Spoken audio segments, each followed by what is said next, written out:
Assalamualaikum warahmatullahi wabarakatuh.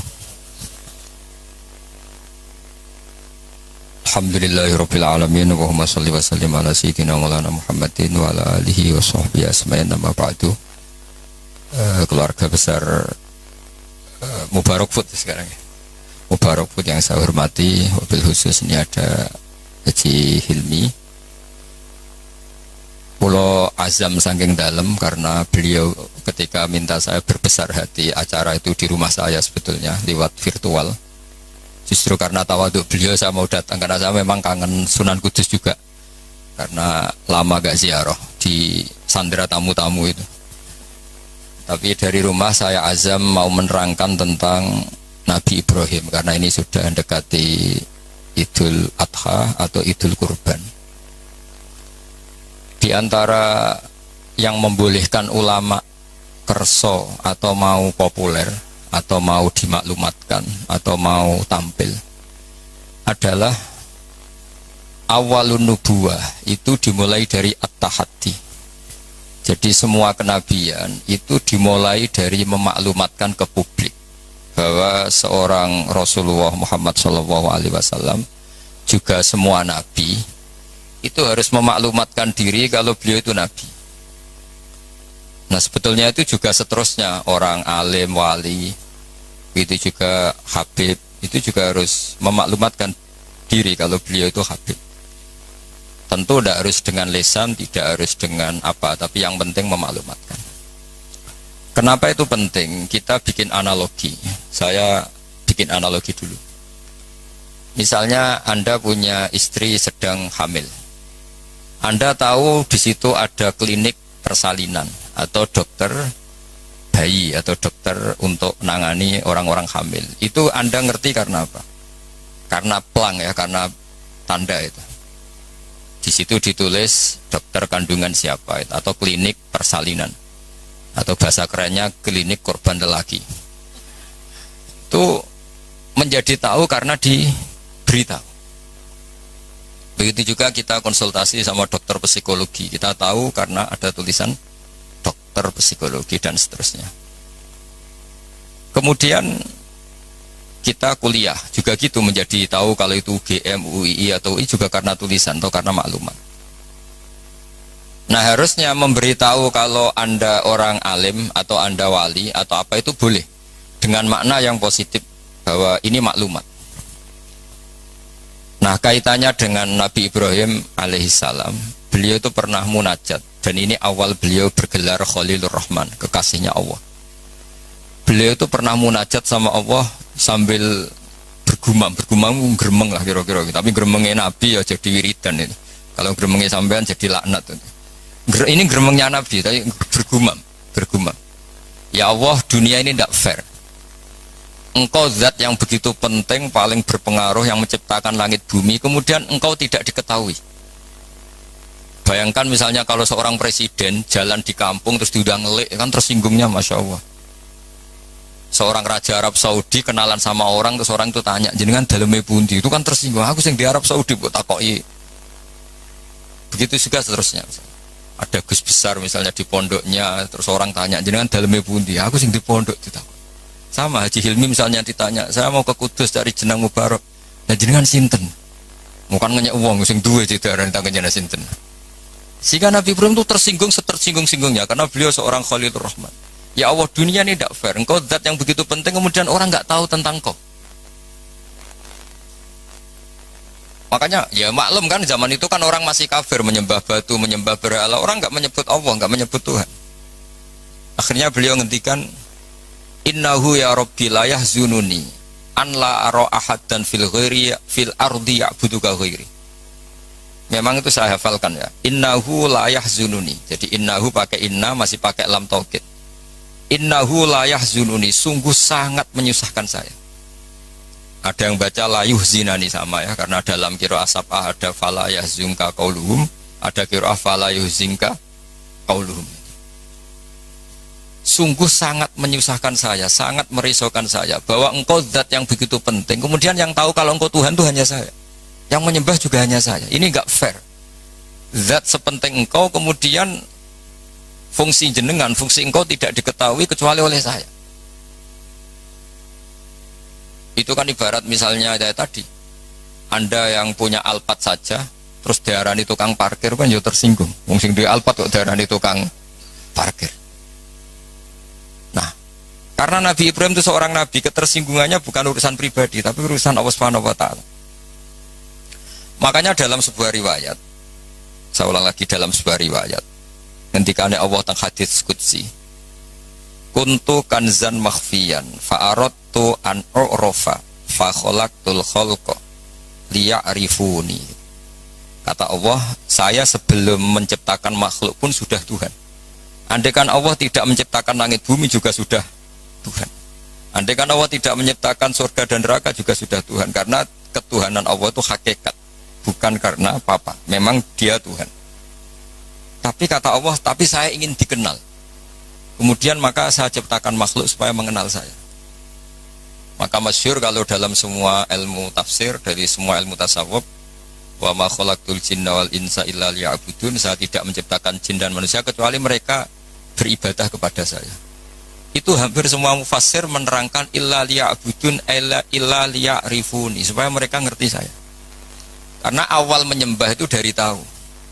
Kamu tidak bisa menyembah sesuatu yang kamu sendiri tidak tahu. Makanya guru-guru kita zaman kita ngaji di mana saja itu awal wajibin alal insani ma'rifatullah, karena untuk bisa nyembah Allah dimulai dari tahu. Maka illa liya'budun illa liya'rifun, supaya mereka kenal saya. Sehingga karena makna ibadah di situ adalah mengenal Allah, mbok wong ibadah ngethuk rino wengi masih afdal orang alim. Karena orang alim ini orang yang mengenalkan Allah Subhanahu wa ta'ala. Nah, ini terus rentetannya apa dengan kegiatan kita malam ini dan semua kegiatan? Bahwa manusia dengan segala kelebihannya itu tujuannya hanya satu, mengertikan dirinya dan orang lain bahwa Allah itu Tuhan. Dan itu tugas siapa? Tugas para nabi. Sehingga pertama kali Nabi jadi Nabi itu setelah ketemu Malaikat Jibril di Gua Hira. Pertama yang dilakukan apa? Beliau naik ke Gunung Sofa, kemudian memaklumatkan ke keluarganya bahwa saya adalah sekarang seorang Nabi. Karena tidak boleh, orang harus dikenalkan kalau Allah itu Tuhan. Kalau ada seorang presiden jadi presiden dilantik, beliau harus dimaklumatkan kalau dia presiden. Kalau ada menteri juga harus dimaklumatkan kalau dia menteri, supaya perlakuan orang lain jelas bahwa ini saya memperlakukan presiden, saya memperlakukan seorang menteri. Sehingga ini penting saya utarakan, urutan pertama terpenting di dunia adalah memaklumatkan kalau Allah itu sebagai Tuhan dan semua Rasul sebagai utusannya Allah. Nah sekarang problem kita adalah karena kita orang Jawa, ngaku sugih itu rapi, ngaku alim itu rapi. Oke, kita sepakat etika itu dalam banyak hal juga baik, tapi itu tidak bisa dipegang banget. Karena kalau orang misalnya nyuwun sewu kaya terus ibu-ibu miskin, nanti untuk BLT. Ya lucu tuh, misalnya Haji Hilmi terus untuk apa? BLT. Ini kan terus lucu. Jadi apa-apa kalau berlebihan itu efeknya naik. Misalnya saya ngaku bodoh, itu oke lah, itu tawaduk bagus. Tapi misalnya aku ngaku bodoh terus orang mulang tafsir, gak mulang apa, terus tafsir diulang ngomong sing ra jelas. Itu kayak apa dosanya saya? Saya masih ingat di antara awal-awal saya kenal Pak Quraisy Shihab, kata beliau, kita ikut dosa kalau yang mengajar itu tidak ahlinya, karena enggak karu-karuan. Sehingga apa? Dosanya orang alim itu apa? Kitmanul ilmi, menyembunyikan ilmu. Makanya ilmu itu harus dimaklumatkan. Tapi tentu tanpa hadun nafsi, bahwa orang itu enggak perlu ingin populer, enggak perlu. Saya enggak pernah ingin populer. Tapi saya ingin mempopulerkan ulumullah, mempopulerkan ilmu-ilmunya Quran. Jadi di antara sebabnya Nabi Ibrahim jadi Nabi adalah beliau pernah risau sampai punya gelar Khalilur Rahman. Beliau setelah menemukan Allah punya kerisauan, ya Allah, sungguh dunia ini tidak fair. Engkau zat yang begitu penting, pencipta langit bumi, zat yang begitu perannya penting, kemudian orang tidak kenal engkau. Coba misalnya pekerja di Mubarak nggak ngerti kalau Haji Hilmi itu ketuanya, itu kayak apa buruknya? Kamu nggak ngerti kalau presidennya Pak Jokowi, itu kayak apa buruknya? Kamu nggak ngerti kalau bapak kamu itu Karmen, itu kayak apa ngawurnya? Nggak ngerti status orang yang berjasa ke kita itu buruk sekali, apalagi nggak ngerti Allah Subhanahu wa ta'ala itu betapa buruknya. Sehingga Nabi Ibrahim itu risau. Nak sampean kan risau kok ora roh nak aku melarat wong ora gelem sedekah, jadi risau mikir dirinya sendiri. Misalnya seneng cewek kok ora roh cewek iku nak aku seneng dikne. Jadi itu egois sekali. Nabi Ibrahim itu yang dirisaukan adalah Allah zat yang begitu penting kemudian tidak dingerteni oleh mereka. Sehingga beliau mulai bikin cara untuk Allah dingertikan. Nah ini mulai ada masalah karena mulai bersentuhan dengan orang banyak. Beliau pura-pura sakit. Ditanya, kenapa kamu sakit? Ini loh sedang berobat. Dia kalau di sini mungkin di perapatan ya, atau kalau di sini mungkin simpang 7. Beliau terlentang. Faqala inni sakim, saya ini sakit. Ya minta dong berobat sama perbintangan karena mereka menuhankan perbintangan. Fanadzara nazratan fin nujum. Dia minta, tapi kok saya tidak sembuh-sembuh. Terus akhirnya dia datang ke tempat pemujaan. Setelah datang ke tempat pemujaan, terus beliau ngasih beberapa makanan. Kok tidak kamu makan? Jadi Nabi itu ya lucu. Wong karuan berhala kok ditawarin makan. Terus beliau mangkel karena dianggap berhala ini sombong, ditawari makan kok enggak mau. Itu dipukulin semua, hancur semua. Terus kapaknya diletakkan sama yang atas, yang ketuanya, yang paling besar. Jika beliau diadili itu lucu. Ibrahim siapa yang menghancurkan berhala-berhala kecil itu? Paling yang besar. Beliau enggak terima disaingin kan. Wah, kalau enggak percaya tanya. Fas'aluhum in kanu yantikun. Kalau enggak percaya tanya. Wah, otak kamu ini mulai masalah Ibrahim. Wong karuan berhala kok ditanya. Wah, kamu itu afala takilun, agak punya akal, kamu enggak bener. Ibrahim menimpali, kamu lebih enggak punya akal. Karuan ngomong aja enggak bisa kok kamu sembah. Di sini mulai beliau bikin tamhid, atau dalam ilmu mantek itu tamhid itu bikin dasaran logika. Akhirnya mereka tahu bahwa Ibrahim tujuannya itu buruk, yaitu hanya mencibir kita menyembah berhala. Mereka karena punya kekuasaan, ya sudah Ibrahim dimatikan saja, dibakar. Itu sudah jadi logika penguasa, kalau kalah argumentasi ya main kekerasan. Singkat cerita mereka memutuskan dibakar. Nah, setelah Nabi Ibrahim dibakar ini yang jadi pelajaran bagi kita. Sangat-sangat jadi pelajaran bagi kita. Bahwa amal kebaikan, misalnya jenang mubarok, itu gak penting nanti menguasai dunia, perdagangan itu gak penting. Tapi memberi sinyal, memberi isyarah bahwa seorang muslim itu bisa mungkin bermanfaat bagi yang lain. Gak harus menang. Saya misalnya sebagai kiai, yang penting kiai itu mulai. Gak harus menang, juga ada harus populer. Ini saya ditemani Habib Zain, seorang Habib itu berkahi sama yang lain. Gak harus nomor 1. Kenapa itu perlu saya katakan? Karena begini, ketika Nabi Ibrahim dibakar, ini dengerin, ketika Nabi Ibrahim dibakar, itu ketika api sudah begitu menggila ya, itu yang mau melemparkan Ibrahim jadi bingung karena terlalu panas. Dilempar itu nggak sampai tengah karena yang mau ngelempar sendiri sudah terlalu kepanasan. Singkat cerita terus ada ide manjanik itu semacam ketepel besar. Itu idenya iblis itu. Ya ide caranya pakai manjanik dilempar dari jauh tapi Ibrahim bisa jatuh di tengah apa? Api. Yang menarik di situ apa? Seekor katak itu lalu lalang dari telaga ke situ, hanya bawa air di mulutnya, kemudian disemprotkan. Kemudian Ibrahim itu matur nuwun atas komitmen katak. Karena padahal itu mesti nggak ngefek ya, pasti nggak ngefek sama sekali. Masa api sebesar itu kemudian mau dipadamkan oleh seekor katak. Nah, yang cicak itu datang ikut nyebuli, niupin supaya api tambah besar. Sebenarnya nggak ngefek juga, tapi ku mangkel no.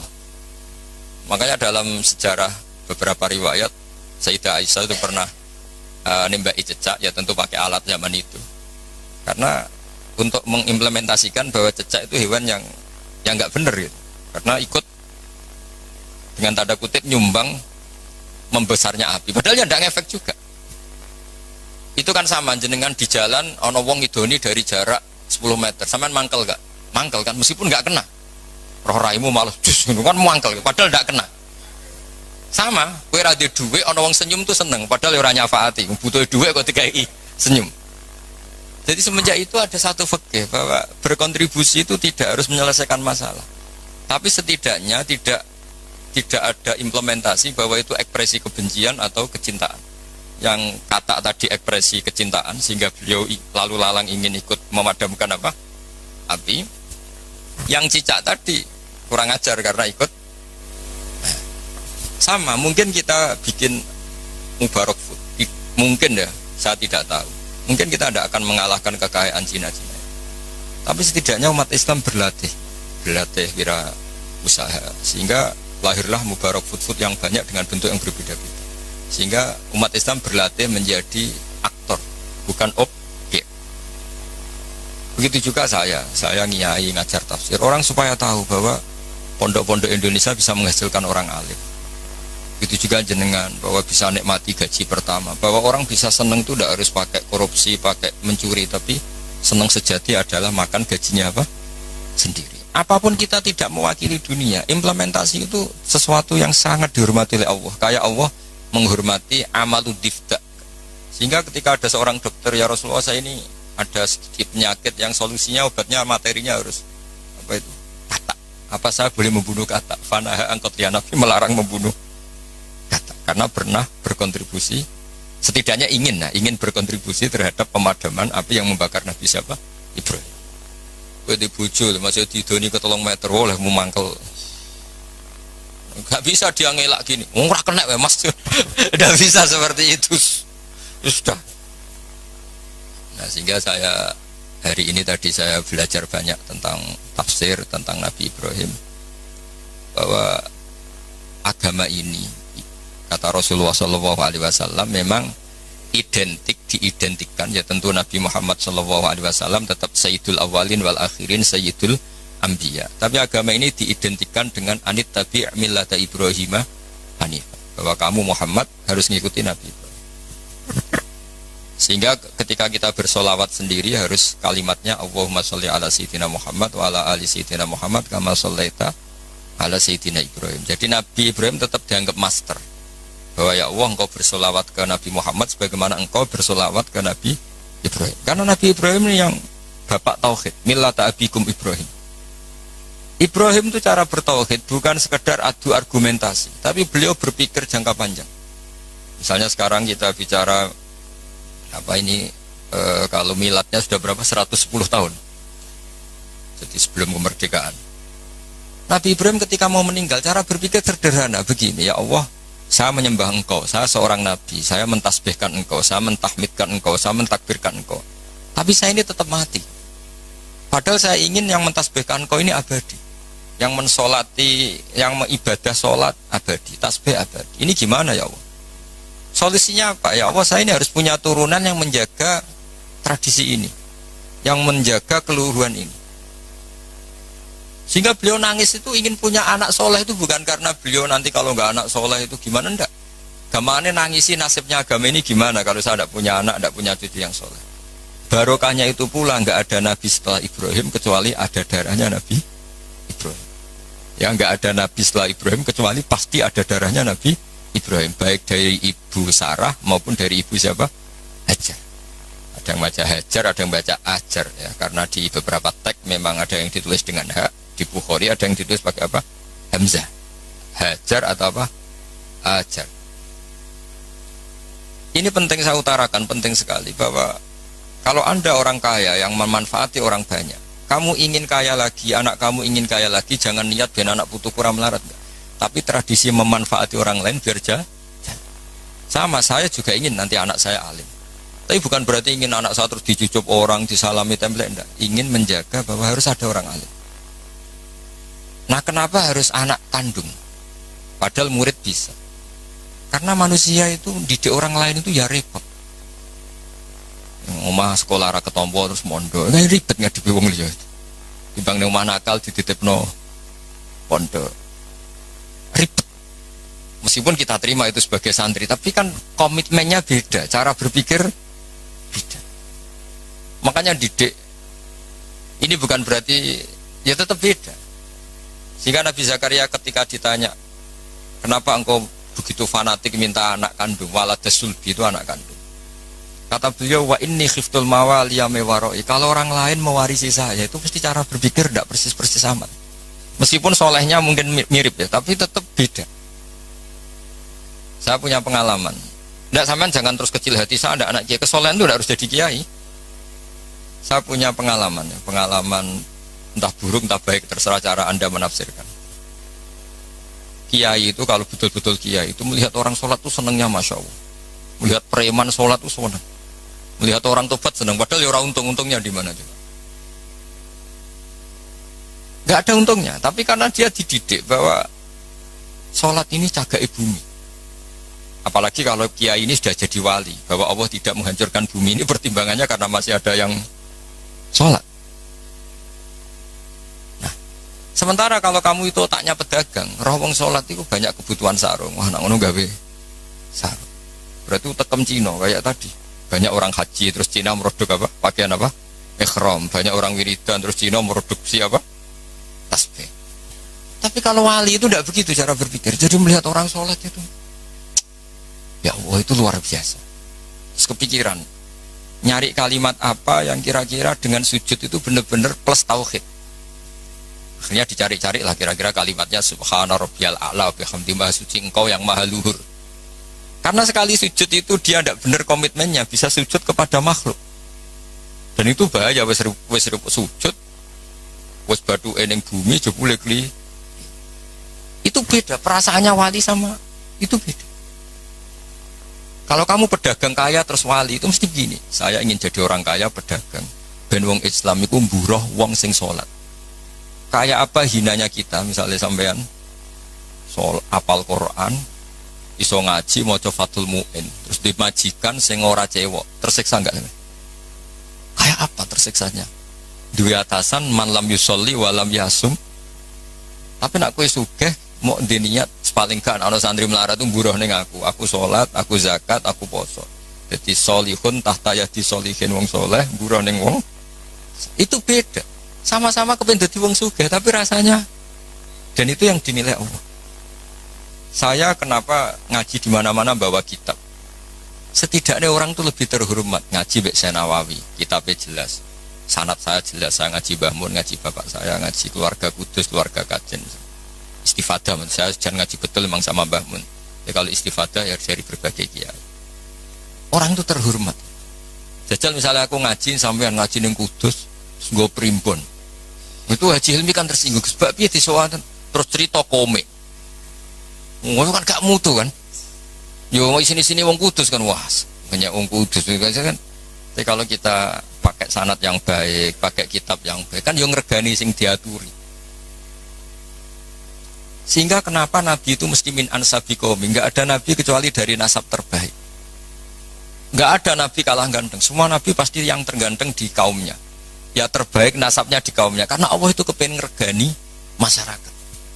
Misalnya ke Nabi terus keriting, pesek, ya ribet. Senajan to soleh. Maka enggak ada Nabi illa min ansabi qaumi kecuali dari nasab terbaik. Jadi kadang-kadang orang salah paham, wah ini nasab enggak penting, ya penting sekali. Justru dengan nasab ini masyarakat terhormat. Punya Nabi dari kasta terbaik, dari marga terbaik, dari kultur terus wajahnya juga ajmalan nas. Makanya wa kana Rasulullah sallallahu alaihi wasallam ahsanan nasi khalqau wa khuluq. Nabi itu pasti yang paling ganteng. Enggak boleh Nabi pesek itu aja enggak boleh. Apalagi yang lain apa enggak boleh. Tapi tidak usah disebut jadi fitnah. Pokoknya enggak boleh Nabi. Kalau cucunya tahu yang ganteng banget. Jadi Nabi itu begitu. Saya dulu ya mikir kenapa sih Nabi harus paling ganteng, paling bernasab. Tak angen-angen ini saking baiknya Allah, karena Allah ingin selain Nabi ini orang pilihan supaya umat ini terhormat kan. Oh senang Kang di Nabi ganteng. Yo gagah. Terus punya kultur yang baik. Kultur yang baik misalnya ditandai minimal yang kita kenal, tidak waladuz zina. Ya tidak waladuz zina. Sehingga Mbah Mun sering cerita ke saya. Kitab Madaih ini kata Mbah Mun, kitab Madaih itu macam-macam. Ono sing khas ilmiah, yaitu arbar janji. Ono sing khas isak brontoning pangeran, yaitu Dibak dan Simtud Duror. Dan beliau begitu ta'aluk sama kitab berjanji, kitab Simtud Duror, ya kitab Dibak. Saya kemarin baca Dibak puasa, juga baca Saman perhatikan ketika ulama dulu memuji Nabi. Di antara pujian yang disebut apa? Tarakus sifah hafalam yusibhum aruhu. Kan dimulai apa? Hafizul ilahu karamatal li Muhammadin abahul amjada saunal lismihi. Allah menjaga harga dirinya Rasulullah SAW dimulai. Sayyid Abdullah nggak pernah zina, Sayyid Abdul Muthalib nggak pernah zina, Sayyid Hashim nggak pernah zina. Karena betapa buruknya kita kalau punya Nabi dari nasab yang tidak benar. Maka pujian pertama yang dilantunkan apa? Tarokus sifaha. Mereka meninggalkan perzinahan. Falam yusibhum aruhu. Maka babanya Nabi itu tidak ada ceritanya yang mau berbuat zina. Min adami wa ila abihi wa ummi. Dimulai dari Nabi Adam. Jadi karena keren punya pemimpin, bapaknya jelas, mbahnya jelas, buyutnya jelas. Saratun saronur nubuwati fi asari rihurohimul bahiyah. Itu begitu. Akhlaknya juga gitu. Gak ada Nabi kok medit. Pusing kan gitu Nabi medit. Oh pusing. Terus punya Nabi goblok, ya pusing kan. Makanya Nabi itu harus fatona, harus apa? Cerdas. Misalnya di Nabi sekolah atau munggah kan pusing. Terus jadi Nabi kue sing ranking. Iya sekolahnya pinter aku kok. Wong jadi kiai saja kalau ketemu temannya pusing. Karena temannya menangin aku sekolah atau munggah itu saja sudah pusing. Makanya jangan pernah jadi kiai ketika kiai kamu masih hidup itu menangi goblokmu itu. Wah itu masalah itu kan. Wong kok konco kiai ketemu konco pengapesan. Kok iso ngorek muin. Wong dhisik maca jurumiyah sering ditek itu ada masalah kan. Makanya terus akhirnya dukun berkode apa ngiyai masalah jalan pintas dukun. Ini saya cerita sehingga Nabi itu mesti dari gen terbaik. Hafizul ilahu karomatan li Muhammadin abahul amjada saunalismi. Allah menjaga harga diri Nabi itu tidak mulai Nabi Muhammad, tapi dimulai dari Nabi Adam. Begitu juga menyangkut ibunya, terus begitu. Jadi gak ada penjagaan sesempurna kayak Allah menjaga kekasihnya Rasulullah Shallallahu Alaihi Wasallam. Tapi sekarang itu memang zaman fitnah ya macam-macam. Orang baca tiba dikatakan bid'ah. Saya bilang, andaikan tiba kamu baca pakai bahasa Indonesia itu saya yakin tidak ada yang bilang bid'ah. Karena itu buku sejarah. Berhubung mbok waca ndermemel koyok mantra, lha iku sing mari akhire darani bid'ah. Coba kalau kamu baca bahasa Indonesia di depan orang yang biasa darani itu bid, nah kamu baca aja, baca yang apa? Di sini biasanya tiba apa berjanji, pasim tuturor apa saja saya hafal insya Allah. Enggak yang terkenal saja. Berjanji apa? Al berjanji misalnya dimulai dari apa? Yang mulai wabaktu ya, wabaktu fa'akul huwa Muhammad bin Abdillah bin Abdul Muthalib. Itu kan kalau ditulis bahasa Indonesia ya, ketahuilah bahwa Muhammad putranya Sayyid Abdullah. Muhammad bin Abdullah bin Abdul Muthalib. Abdullah itu punya bapak namanya Abdul Muthalib. Wasmuhu Syaibatul Hamdi. Sayyid Abdul Muthalib itu nama lainnya adalah Syaibah.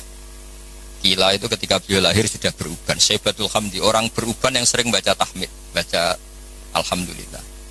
Sehingga dulu Ka'bah itu kalau menuju ke Ka'bah ada namanya Babu Bani Syaibah. Kalau kamu ngaji fikih kesunatan masuk apa Masjid Haram dari Babu Bani Syaibah, itu nama lain dari Sayyid Abdul Muthalib. Wasmu Syaibatul Hamdi. Kenapa dikatakan Alhamdi? Humidat hisaluhus saniyah. Beliau punya perilaku-perilaku yang sangat terpuji.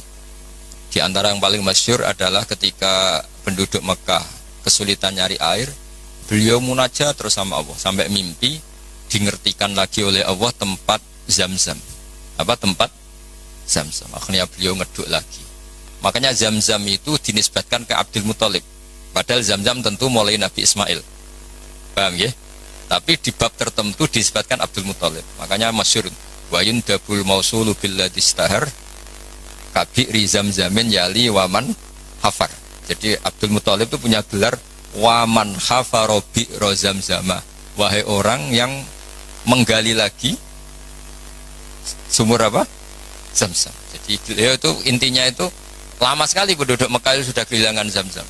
Abdul Muthalib munajat, akhirnya karena beliau min dzurriyyati Ibrahim dingertikan Zamzam. Makanya kata Alfiyah apa? Wa yundabul mausulu billadhi istahar kabi'ri zamzamin yali waman hafar. Sudah kita terjemah saja. Abdul Muthalib nama lainnya adalah Syaibatul Hamdi, orang tua yang selalu muji Allah. Kenapa terpuji? Karena semua perilakunya termuji. Wasmuhu Syaibatul Hamdi humidat khisaluhus saniyah. Ibnu Hashim. Ya terus begitu. Beladekan itu kamu tulis dengan bahasa Indonesia. Kamu kasihkan orang yang biasa membid'ahkan tiba atau berjanji. Wah bagus ini buku sejarah. Tapi setelah kamu baca Arabnya, kenapa jadi bid'ah? Itu yang salah itu dua-duanya menurut saya. Yang dengarin nggak paham, yang baca kayak jimat. Karena yang nggak paham terus, Allah, apa maksudnya nggak jelas mungkin. Ya sama-sama nggak jelas itu akhirnya berakibat nggak jelas juga kan. Makanya saya mohon niru kayak Habib Yaman tuh. Kalau baca berjanji itu diam semua. Karena paham do nangis itu. Yang baca yang nangis itu. Nangis paham bukan nangisin nasibnya enggak. Jangan gak cerita Mbah Mun pernah cerita di sekono khotib GR gede rumongso. Ini cerita Mbah Mun ya cerita kiai lah banyak cerita itu masyhur. Orang ono ada wong desa ku nuwakis dikira khotib khotbah sukses. Ora takoki wah khotbahku sukses yo. Mboten kula eling jenengan eling wedhus kula sing ilang. Dadi wonge malah dimiripno. Oh mangkelnya khotibnya wah semong dipadano. Jadi nangisnya itu nggak bener. Jadi ini saya cerita. Dan nasab ini terus kata Said Barjanji wa adnanu bila raibin inda zalimil ulumin nasabiyah ila dzabihi Ismaila nisbatuhu wa muntama. Nabi Ibrahim itu adalah Abul Arab. Makanya kata Barjanji wa adnanu bila raibin inda dzawil ulumin nasabiyah ila dzabihi Ismail. Sayyid Adnan ini tidak ada keraguan lagi menurut para pencatat nasab bahwa beliau adalah turunan Nabi siapa? Ismail. Nah Ismail itu bin Ibrahim. Kenapa Imam Barjanji harus cerita itu ngotot? Karena beliau tahu problem utama Rasulullah Muhammad jadi Nabi dan akhirnya memaklumatkan kalau beliau Nabi adalah orang Yahudi tanya man huwa wa ma nasabu, dia itu siapa, lalu nasabnya siapa? Karena lama sekali orang Arab itu jahiliyah, jauh dari peradaban agama. Sehingga ketika ada isu lah, kalau menurut yang Yahudi bukan menurut bahasa kita, ketika ada isu bahwa orang Arab ada yang jadi Nabi, itu orang Yahudi mencibir. Gak mungkin Nabi ilamin Bani Israel, gak mungkin Nabi kecuali turunan apa? Israel. Israel nama lainnya Nabi Yakub ya. Jadi kalau ada istilah Israel itu nama lainnya siapa? Nabi Yakub. Is itu maknanya, Isra itu maknanya abad, Il itu Allah. Jadi Israel maknanya hamba Allah, yaitu Nabi siapa? Yakub. Jadi gunjingan. Gak bisa, Nabi gak boleh dong kecuali turunan Ibrahim, turunan Israel. Tahu-tahu orang Arab jadi Nabi asal-usulnya gimana? Karena mereka taunya Arab itu ya penyembah berhala, terus pemakan apa, pokoknya gak benar semua.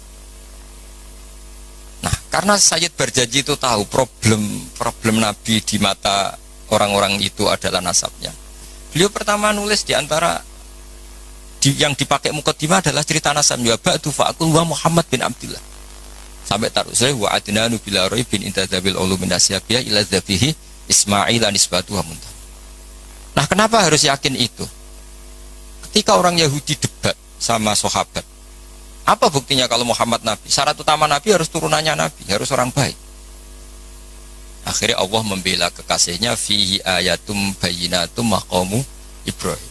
Bukti kalau Ibrahim pernah singgah di Mekah adalah di situ ada batu yang ada jejak kaki Nabi Ibrahim. Nah, kalau Nabi Ibrahim pernah lama di Mekah sampai bangun Ka'bah, berarti beliau juga meninggalkan turunan di Mekah, yaitu ini askantu min dzurriyyati biwatin ghairi dzar'in inda baitikal muharram. Jadi ada bukti Ibrahim hidup di Mekah, yaitu pernah menjejakkan kaki di makam apa? Ibrahim. Makam Ibrahim bukan kuburan tapi apa? Tempat berpijaknya Nabi siapa? Ibrahim. Terus beliau memaklumatkan bahwa ini askantu min dzurriyyati biwatin ghairi. Jadi ini askantu itu kalimat yang luar biasa. Misalnya pertanyaan gini, oke Ibrahim pernah ke Mekah, apa buktinya kalau anak turunnya ditinggal di Mekah? Kayak saya misalnya pernah di Palestina, atau saya pernah di Kudus. Buktinya mana kalau anak turun saya akhirnya hidup di Kudus? Makanya dibuktikan sama Allah, ini askantu min dzurriyyati. Kata Nabi Ibrahim, ya Allah, anak turun saya ini ada yang saya letakkan di sini. saya mukimkan di sini, saya mustautinkan di sini, saya berdomisilikan di sini, yaitu Nabi Ismail. Artinya gini, ketika Imam berjanji cerita waba'du fa'akul itu luar biasa, itu yang menjawab keraguan orang, yaitu orang Yahudi atau siapa saja yang meragukan nasabnya Nabi. Sudah setelah nasabnya ketemu sapi Ibrahim sudah sah karena syaratnya Nabi itu dzurriyyatan ba'duha. Setelah nasabnya sah baru khasnya apa? Di antara khasnya adalah tarokus sifah hafalam yusibhum aruhu min adami wa ila abihi wa ummi. Sehingga yang namanya nikah itu bukan adat Islam saja. Zaman jahiliyah juga ada apa? Nikah. Ya tentu setelah Islam disempurnakan iya, tapi zaman jahiliyah itu sudah ada nikah. Buktinya begini. Ketika Rasulullah SAW mulai aneh-aneh ngaku jadi nabi, ini menurut bahasa mereka loh. Ini saya cerita menurut bahasa mereka, bukan bahasa saya. Itu kata orang-orang Quraisy, kafir Quraisy gimana? Muhammad, kok mulai aneh-aneh ngajak nyembah pangeran Sitok, meminta supaya kita menyembah Allah satu. Padahal tren mereka menyembah Tuhan yang apa? Banyak. Itu mereka cara mengatakan gini. Kalau kamu menghendaki itu, kamu aneh-aneh itu ingin perempuan, ingin harta, ngomong. Kalau kamu ingin harta, jama'na laka malan. Kita akan mengumpulkan harta, fatakuna aktsaron nasi malam. Kamu akan orang jadi orang paling kaya. Terus ketika kamu aneh-aneh ingin kawin, ingin perempuan cantik, kita tembungkan ke keluarganya, kita mintakan keluarga. Terus fazawwajnakaha. Kemudian kami nikahkan kamu kepada perempuan itu. Intinya orang jahiliyah zaman itu sudah anti apa? Berzina. Orang kok kalau kamu suka perempuan tak sewakno itu enggak. Zawwajnakaha akan kami nikahkan. Karena fa'inan nikah itu adatul khiyar. Mulai dulu nikah itu adatnya orang-orang. Makanya kamu jangan protes tarokus sifaha falam sibaruhu itu. Sebelum ada Islam itu sudah ada haji, ada nikah, ada beberapa aturan sudah benar. Bahkan ketika Rasulullah jadi nabi, nikah zaman jahiliyah diabadikan apa enggak? Diabadikan. Orang yang zaman jahiliyah sudah nikah, nikahnya tidak usah diperbarui. Nikah itu sudah sah. Itu jelas di semua kitab fikih. Kecuali nikah yang mengandung kesalahan permanen dalam Islam. Misalnya orang nikahi buliknya, orang nikahi ponaannya. Asal yang dinikahi normal itu sah selamanya. Tapi ternyata nggak terjadi orang nikahi buliknya atau nikahi ponaannya. Karena tadi masih ada sisa-sisa syariat Khalilillah Ibrahim, masih ada sisa-sisa syariatnya Nabi siapa? Ibrahim. Jadi ini penting saya utarakan supaya kita dapat barokahnya Nabi Ibrahim alaihis salam, karena ini mau mendekati Idul Adha. Jadi Ibrahim itu orang yang cara berpikir jauh. Jadi saya mohon sama Pak Khidmi semualah, orang kaya maupun orang miskin, setengah kaya setengah miskin, kalau punya pilihan itu niatnya yang banyak. Ya tadi misalnya kita ingin jadi orang kaya, punya pekerja banyak, niati biar orang soleh ini tahta yadi solihin. Orang soleh juga nyuwun sewu kalau bisa yang buruh sama orang soleh, kan lebih punya izzatun nafsi, lebih punya apa, harga. Meskipun ya tidak harus, artinya tidak harus itu ya.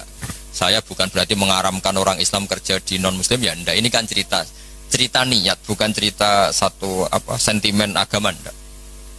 Kita nasionalis religius lah cara bahasa sekarang goalnya itu enggak masalah. Tapi ini kan cerita. Ketika saya ini meskipun kecelok alim itu masih belajar sampai sekarang. Setidaknya lebih menghormati lah. Kalau kita ngaji ya belajar. Meskipun ya tetap mungkin salah, namanya manusia, tapi lebih menghormati. Kalau kamu jadi dokter ya masih belajar, sehingga orang wong ngeluh mbok obati penisilin. Kalau sudah tidak belajar pasti gitu kan. Ilmunya sudah tidak update, sementara penyakitnya update. Itu kan kayak banyak orang kuno itu. Ilmu kuno digonyolusiane cah saiki kan bingung. Dan Nabi Ibrahim sudah bervisi jangka panjang. Jadi ketika beliau tahu kalau pasti meninggal, beliau berdoa, Rabbana wab'ats fihim rasulam minhum yatlu 'alaihim ayatika. Ya Allah, saya ini pasti meninggal, maka zuriyah saya harus jadi rasul. Di mana rasul itu tugas utamanya apa? Yatlu 'alaihim ayatika. Saya hanya punya kepentingan ada yang selalu memaklumatkan bahwa engkau itu Tuhan. Bahwa cara menyembah engkau orang juga benar karena anut guru. Jadi kekhawatiran beliau itu enggak ada rasul yang yatlu 'alaihim ayatika yang membacakan ayat-ayatmu. Betapa bahayanya kalau kita ini terus kemudian tidak ada ulama, tidak ada kiai. Mungkin kita sudah menuhankan uang, menuhankan jabatan, Tapi barokahnya banyak ulama, banyak kiai, kita hanya menuhankan Allah Subhanahu wa taala. Ono corona ya tenang, ono puwe tenang. Mati ya mati aja biasa. Coba kita zaman dijajah Belanda, kayak apa susahnya kita? Itu orang-orang kita dulu ya bahagia dan banyak istrinya banyak padahal zaman itu. Padahal zaman sekarang aja susah, zaman itu sudah. Coba cipta kuno-kuno itu. Istrinya rata-rata satu apa banyak. Padahal zaman dijajah. Artinya nikmatnya Allah itu nggak kurang pasal. Yang bahagia ya banyak. Sekarang zaman modern yang susah juga. Itu kalau kata Mbah Mun, pangeran tetap sitok. Sing dadi pangeran tetap Allah. Enggak usah kamu teliti dunia, enggak podo ae wong pangerane podo. Artinya mulai Nabi Adam sampai kiamat ya ono seneng, ono susah. Ono kasil, ono ra kasil. Wis ora usah mbok teliti, wis ngono mesti ngono. Jadi kira usah penelitian zaman Nabi Adam. Kok polanya sama? Ada yang tertawa, ada yang menangis. Ya ada saat tertawa, hubungan bojo mbok teliti satunya podo. Kadang yang mesra, kadang yang tukaran. Ya sudah sama. Kancanan yang ngono, kadang seneng, kecewa, ya ngono. Akhirnya kita belajar dari itu ngelmoni. Termasuk akhirnya ada Imam Syafi'i, ada yang ngarang hikam. Cara ngelmoni itu ya lucu lama itu. Malah enak digedingi wong akeh, ra diutangi. Yo kira-kira utang Haji Hilmi itu yang kenal apa yang gedeng? Yang kenal, orang kenal juga gak baik. Makanya kata Imam Syafi'i ditanya, orang sehebat jenengan ternyata yang benci banyak. Imam Syafi'i jawabnya enak. Waman asa'a ilaika faqat atlaqaka. Sebenarnya orang benci kamu itu positif. Minimal gak utang kue. Kowe tahu nyileh mobil wong sing mbok gedhingi. Tapi nak kowe akrab mek Haji Hilmi bahaya iso nyileh Alphate, nyileh macam-macam. Jadi enteng saja ulama. Ada orang cerita Imam Syafi'i orang yang tadi nyucup jenengan, hormat jenengan, ternyata setelah di luar ngerasani jenengan. Itu gaya-gayaan tok hormat jenengan, setelah di luar ngerasani jenengan. Imam Syafi'i muni alhamdulillah, berarti aku wibawa ning arepku rawani. Jadi dianggap enteng saja. Karena apa ya, orang dulu itu ya sudah munajatnya sama Allah sudah. Hikam yang ngarang hikam ini cerita bahwa harus dielmoni. Hikam itu malah lebih gampang lagi. Ketika Allah memberikan apa yang kamu inginkan, itu berarti mata a'toka asyhadaka birrah. Ketika Allah memberikan apa yang kamu inginkan, maka Allah ingin mengertikan kamu bahwa Allah itu zat yang baik. Sehingga kamu minta apa saja dikasih. Wa mata mana'aka asyhadaka qarra. Ketika Allah menghalangi yang kamu minta, asyhadaka qarra. Bahwa Allah menunjukkan saya ini Tuhan, enggak bisa kamu dikte-dikte. Lho kowe di pangeran terus nurut terus mbek kowe iku ya ora gaya. Pangeran kok nurutan, itu kerennya di mana coba? Pangeran yo gagah kudu al-qahar, zat yang enggak bisa diatur. Jadi kena ndonga ora disebadani nggih Gusti top jenengan. Ora kena dirayu, ora kena diatur, atur. Wis pangeran tenan jenengan. Misalnya pangeran nurut terus iku pangeran, tak budak kan gitu. Makanya Allah tidak hanya punya sifat Rahman Rahim, itu punya Al-Jabbar, Al-Qahar. Jadi segampang itu. Lho kayak di pangeran terus nurut mbek kowe kan. Aku lah kecewa. Mesti protes lho. Gusti ngono kok jenengan tuh. Jadi enteng saja ulama dulu muamalah sama Allah. Mata atau ka'asyadaka birrah. Ketika Allah memberi kamu, anggap saja Allah mengenalkan ke kamu bahwa dia zat yang terbaik. Wa mata mana aka asyadaka qarra. Ketika Allah tidak nuruti karep kamu, Allah itu ingin menunjukkan ke kamu, aku itu pangeran. Tetap yaf'alu ma yasha. Enak ya pangeran buat atur-atur. Nah, nurut aku, ora aku sing nurut kowe kan gitu. Coba keren mana punya Tuhan yang begitu sama yang nurutan. Coba. Keren mana? Keren sing Allah tetap yaf'alu ma yasha. Tapi kalau ilmu ini tidak kamu perbarui terus dengan ilmunya ulama, maka kamu akan menganalisis Allah dengan cara kamu sendiri. Oh, jari api anjuda aku jaluk ora dituruti. Wah, setan amoh. Jadi ulama dulu itu asik gitu. Coba saya itu termasuk kiai muda yang nggak mati, bukan karena saya apa. Rasulullah tuh kalau ngajari melihat kehidupan kematian tuh rileks. Ya Allah, kalau saya hidup, ini ngajari ke kita ya. Anggap saja ini peluang untuk menambah kebaikan. Kalau saya mati, anggap saja itu akhir dari segala keburukan. Makanya saya itu tidak mati takut mati. Coba hidup kita ke depan. Meskipun naudzubillah min dzalik, potensi zina, potensi korupsi. Yang sudah korupsi, potensi korupsi lagi. Yang sudah kadung zina, potensi zina lagi. Yang bisa ngakhiri itu apa coba? Mati. Jadi kalau melihat gitu mati, kalau kamu mau mati, matur nuwun Gusti. Mpun niki terakhir kula mun mboten saged elek malih. Matur nuwun, matur nuwun. Loh, enggak ini cerita. Jadi jangan melihat sisi mati ini keburukan, karena itu akhir dari segala kejelekan kita dan akhir dari segala potensi. Kalau kamu tidak jelek sekarang kan potensinya tetap bisa. Soleh-soleh kayak kue udah kuat suwe kan nggak ada jaminan gitu maksudnya. Kan nggak ada jaminan. Kamu sekarang nggak korupsi, kan nggak ada jaminan kalau nanti jabat kan bisa aja karena nggak ada kesempatan saja. Jadi segampang itu, sehingga kita ini akhirnya melihat mati itu biasa bukan ya karena surip ya apik mati ya habis. Inna sholati wa nusuki wa mahyaya wa mamati lillahi rabbil. Makanya bapak dulu, saya ini kan termasuk wis kiai, sebenarnya problem saya ya sudah berat ya, kalau nuruti umat macam-macam, tapi ya, saya masih eling dewe bapak. Dunia orang melok duwe kok pikir lah opo santai wae. Dunia orang melok duwe kok pikir.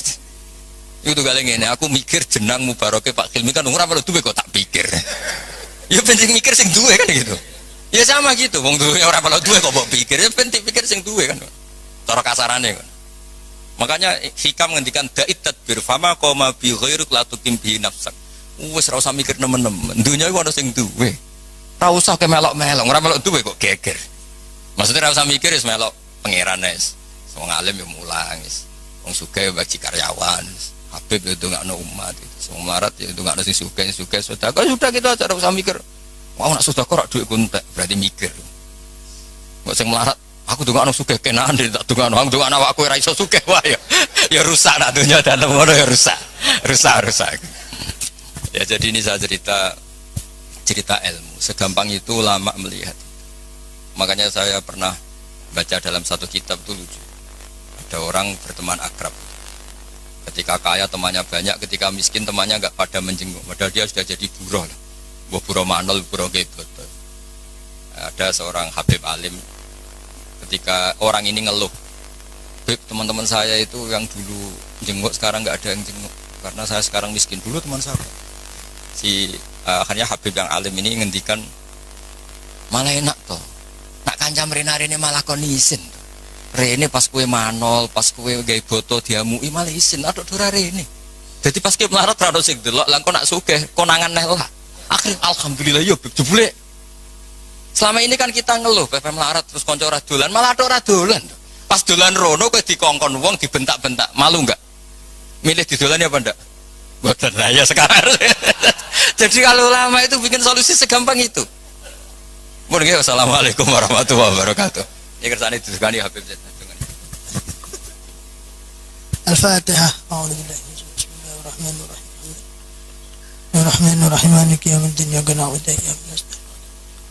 بسم الله الرحمن الرحيم الحمد لله رب العالمين اللهم صل على سيدنا محمد مفتاح باب رحمة الله مفتاح باب رحمة الله مفتاح باب رحمة الله عدد ما في المنا صلاة وسلاما دائما بملك الله وعلى آله وصحبه وبارك وسلم اللهم أكرمنا في الدنيا خير جميع الحاجات يا الله جميع الحاجات يا الله جميع الحاجات يا الله إنك على كل شيء قدير اللهم يا بركة في الأمور بركة في الصحة بركة في الرزق يا الله يا أرحم الراحمين اللهم سلمنا من عافية الدنيا والآخرة وفتنك على كل شيء قدير اللهم صل على سيدنا محمد صلاة توفير بها الذنوب وتصلح بها القلوب وتندلك بها الأسوء وتلين بها الصعوبة على آله وصحبه من إله منسوب اللهم إنك عفو كريم تحب العفو فاعف عنا يا كريم ربنا آتنا في الدنيا حسنة وفي الآخرة حسنة وقنا عذاب النار سبحانك اللهم وبحمدك وسلام على المرسلين والحمد لله رب العالمين.